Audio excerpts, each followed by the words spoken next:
Bonjour, je m'appelle Antoine Ferret, je suis comédien depuis que je suis petit. Ah oui, c'est J'ai vrai. intégré récemment la machine de Turing de Benoît Solès il y a plusieurs mois. Je suis très content, ça se passe très bien. Moi, c'est Benoît Solès. Je suis comédien, auteur de La Machine de Turing. Et j'ai la chance de jouer ce soir avec Antoine Ferret, ici présent. Antoine joue 3 rôles différents, 3 et demi même, parce qu'il y a une apparition un peu supplémentaire à la fin. 3 personnages qui ont eu une grande importance dans la vie de Turing. Le premier est un policier qui s'appelle Mike Ross, qui va être amené à enquêter sur Turing, mais quelque chose d'assez profond va naître entre eux à travers cette enquête.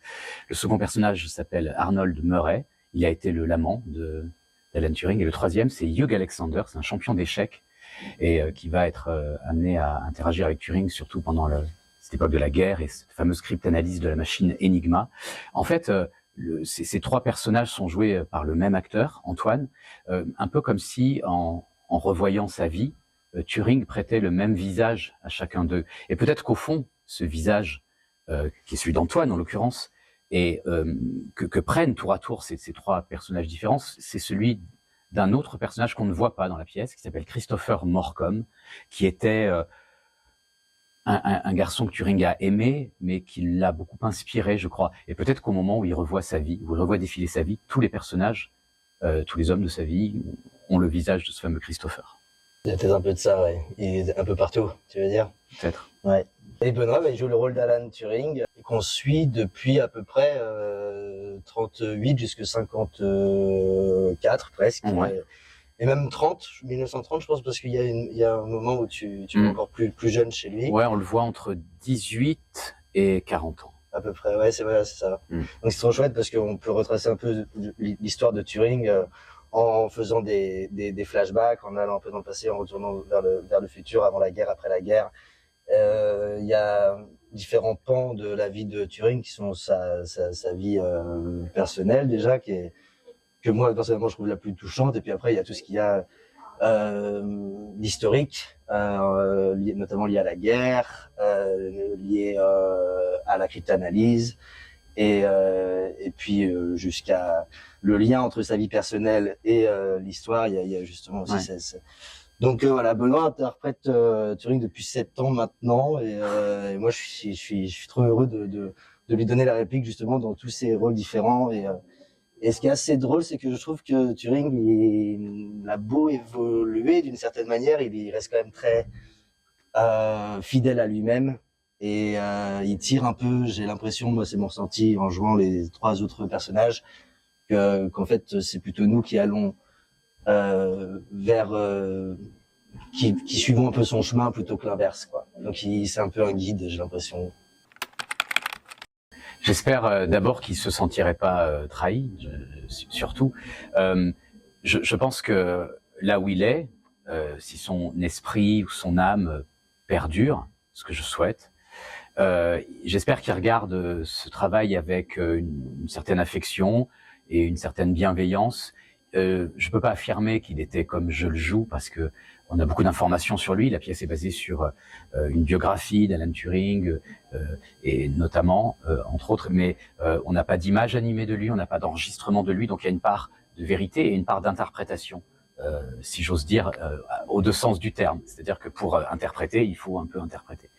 Et j'espère que voilà, qu'il trouverait notre travail le plus fidèle à lui-même possible, mais surtout, j'espère qu'il serait touché de voir ces centaines de milliers de spectateurs qui sont venus voir La Machine de Turing, qui ont ri à son humour, qui ont été impressionnés par son courage, fascinés par sa découverte et qui repartent avec ce message qu'il nous a laissé, bien sûr, ses inventions, l'intelligence artificielle, la cryptanalyse d'Enigma, qui nous a permis de gagner la Seconde Guerre mondiale, l'invention, disons, théorique de l'informatique, mais plus encore peut-être, c'est un message de vie lié au courage qu'il a eu d'affirmer sa personnalité et sa différence, quitte à en payer le prix dans la société puritaine de l'époque, puisqu'il était homosexuel et qu'il a été condamné pour ça.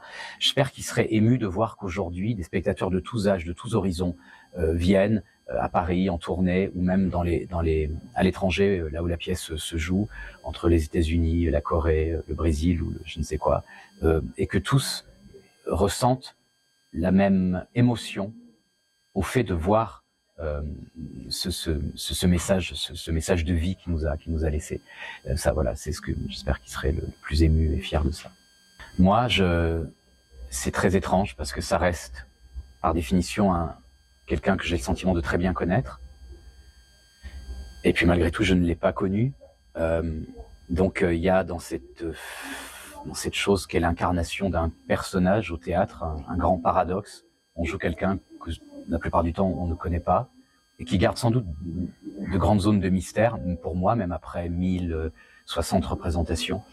Donc je me sens incroyablement proche de lui et incroyablement éloigné parce que je suis pas du tout un génie. Je ne suis qu'un interprète modeste. J'essaie même de disparaître derrière lui.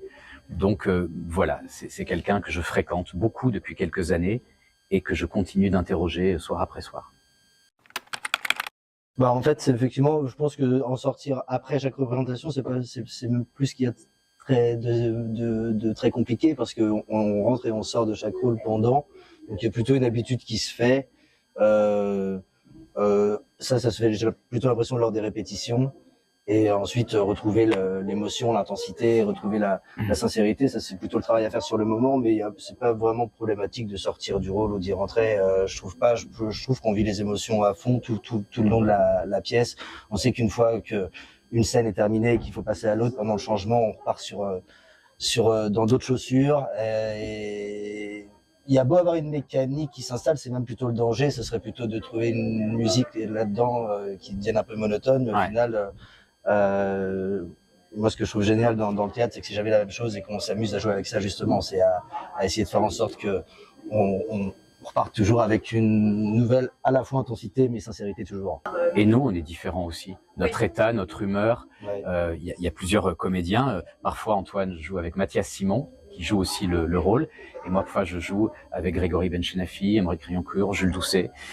Et ils sont différents. Donc, l'alchimie, l'énergie est différente dans chaque binôme. Et même quand c'est le même binôme, par exemple, nous, on a joué samedi, dimanche, et on jouera demain.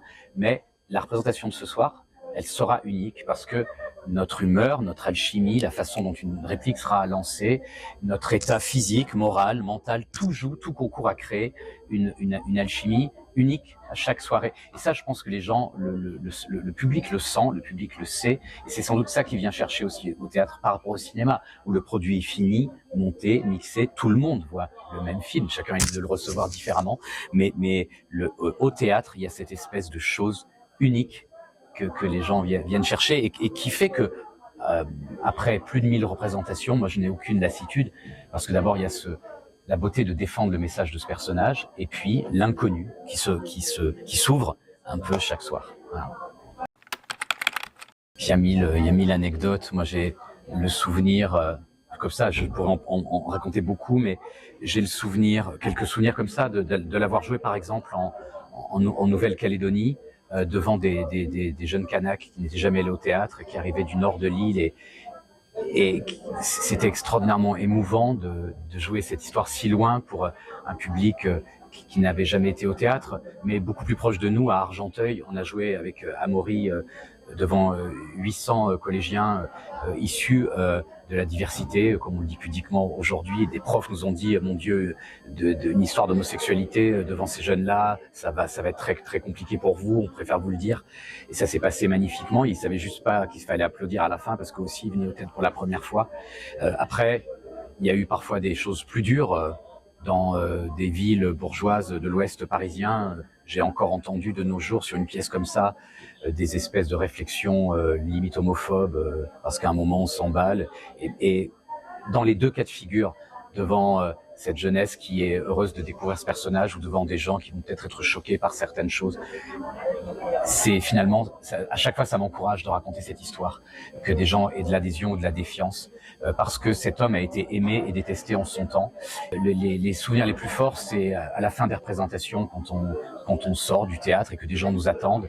J'ai vu des jeunes faire leur coming out devant leurs parents en me tenant la main, en disant « Venez, vous allez, le personnage va me donner la force de le faire ». J'ai vu des parents d'autistes à échanger pour la première fois certains mots avec leurs enfants. Des scènes comme ça extraordinaires qui font qu'on se dit si cette pièce se joue encore et si ce personnage a une telle résonance, c'est qu'il porte un message et des émotions. Et nous, c'est notre rôle modeste, parce que c'est lui qui est devant, c'est de les faire vivre, quoi, à travers lui, à travers sa vie. Déjà, j'en aurais moins naturellement parce que je suis arrivé il y a pas si longtemps. Moi, ce que je remarque surtout, ce qui est chouette, c'est comme tu disais, quand on sort, qu'on parle, c'est là qu'on se rend un peu compte, parce que tout pendant qu'on joue, le rapport au public, il est assez étonnant, je trouve. Moi, je le découvre un petit peu, mais il y a vraiment cette confrontation entre guillemets, une fois qu'on sort, où bon, souvent les gens restent pour nous féliciter, mais moi, ce que j'aime beaucoup, c'est de voir notamment des familles. Des parents avec leurs enfants, et en l'occurrence c'est pas toujours parfois c'est pas toujours la joie en ce moment-là chez eux, mais on sent que c'est un bon bol d'air frais qui fait du bien, qui fait réfléchir, qui unit, qui parle à tout le monde, et c'est plutôt ce côté c'est cette cohésion que ça crée que je trouve très belle, parce que on a des personnes âgées, il y a des écoles qui viennent, c'est toi qui me disais, il y a des profs de maths ou d'histoire ou même de philosophie qui viennent. Ouais. En fait, moi, c'est plutôt ça qui me touche le plus, c'est la diversité que ça regroupe, quoi. Est-ce qu'il aurait peur de ce qui est devenu l'intelligence artificielle aujourd'hui? Moi, je lui demanderais simplement, s'il faut lui poser la question, là, maintenant, je lui dirais, où es-tu? Où es-tu? Et en espérant qu'il me réponde quelque chose, ça m'intéresserait bien de savoir.